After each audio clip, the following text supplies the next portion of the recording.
What's up everyone, welcome to another video, and for those of you guys who are here for the first time, welcome to my channel. I make Genshin videos, Honkai Star Rail videos, and as you guys see this, I usually just have a character standing here chilling talking to you guys, and today we're going to be talking about something that I think some of you guys want to hear, others probably don't want to hear, but I honestly think everybody needs to hear this, and we're talking about Silverwolf, right?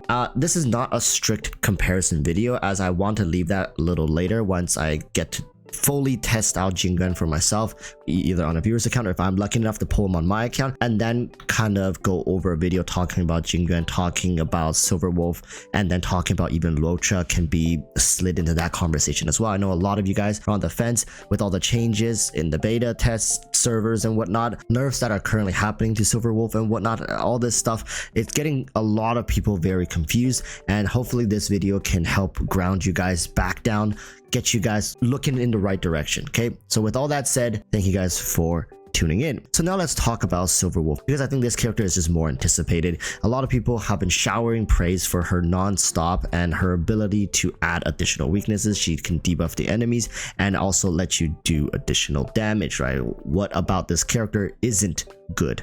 But quickly now the conversation has devolved, because from the beta test, people have been saying that, well, there has been changes, and in my honest opinion, the character Silverwolf prior to these changes was just like through the roof good. She was just like a no-brainer must pull. If you guys know Genshin Impact, she's kind of like the Kazuha of this game. Well, not really, but like, you know, when it comes to pull value, everybody wanted Silverwolf because nobody wanted to spend a bunch of their resources building a main DPS character of every single element. That is what Silverwolf was offering to people. Like, hey, if you just want to play one DPS, you just want to pull one character and heavily invest in that character, and you want to crush all content, well, tough luck, right? We're not going to let you do that, because we're going to have a bunch of different characters that are weak to a bunch of different elements. Well, Silverwolf was supposedly the solution to that. Now, has that changed? No, right? The change really just made it a little more annoying to upkeep that debuff, right? Meaning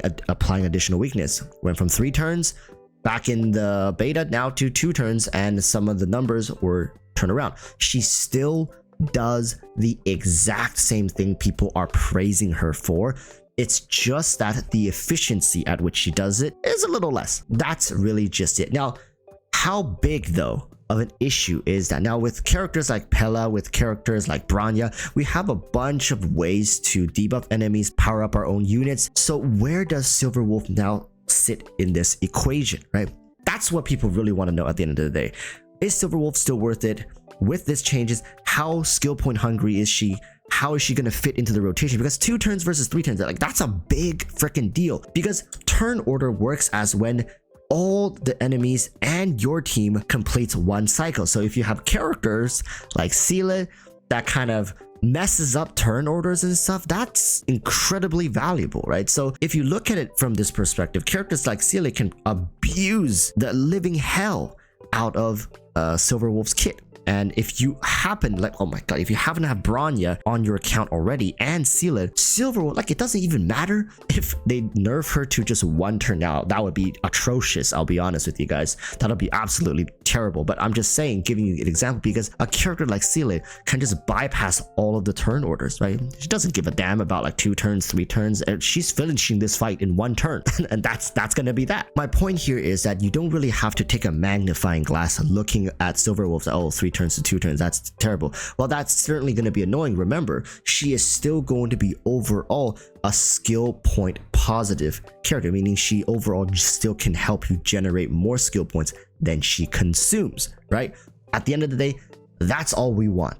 Now, is it nice to have 3 turns? Of course it's nice to have 3 turns, but right now, I just gotta be honest with you guys. The way she was before, she was too broken, right? And you gotta remember that back in the beta, she was also applying 2 weaknesses as opposed to just 1. Now, I don't think that's as big of a problem, in my opinion. You can kind of force the gimmick by making your team structured in a way that pretty much guarantees to apply the weakness that you want it to apply, right? It's not like it's going to be wildly difficult to manipulate that aspect. So 2 weaknesses versus 1 weakness now, like, I don't think that's a a very big problem. Overall, right now, the biggest problem, in my opinion, when it comes to Silverwolf and her current position is replaceability. Now, yes, while there's no character in the game that can really do what she does, you also have to understand that when we're looking at our resources and we're looking at what roles need to be filled in the game right now, I don't think Silverwolf in her current state is as demanding of a character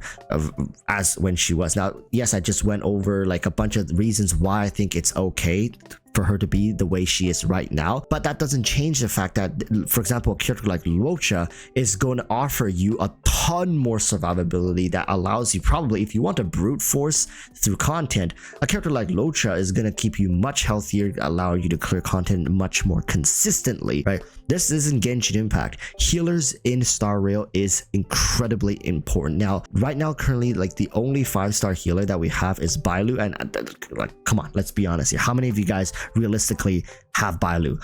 I'm gonna guess not that many.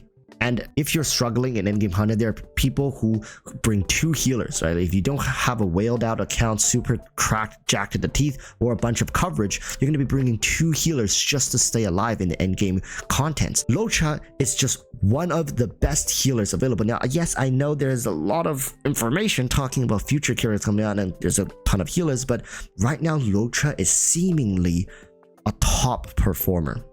We're going to be making videos separately for Locha, but just understand that I'm making a point saying that what does Silverwolf offer? Silverwolf offers you additional weaknesses, debuffing enemies to do more damage, but she's also a single target debuffer for the most part, right? And then Pella, we have, is an AoE debuffer, which is it's just like Silverwolf was incredibly good, but with these changes compounded with the fact that we have so many of these other amazing characters and other roles that needs to be filled in the game, right? For example, you need to fill DPS role, you ideally want buffers, right? Hopefully you guys are going to be pulling Tingyun. If you don't have Tingyun, maybe you have a Bronya, right? If you don't have Bronya, like, do you have Welt? Do you have Pella?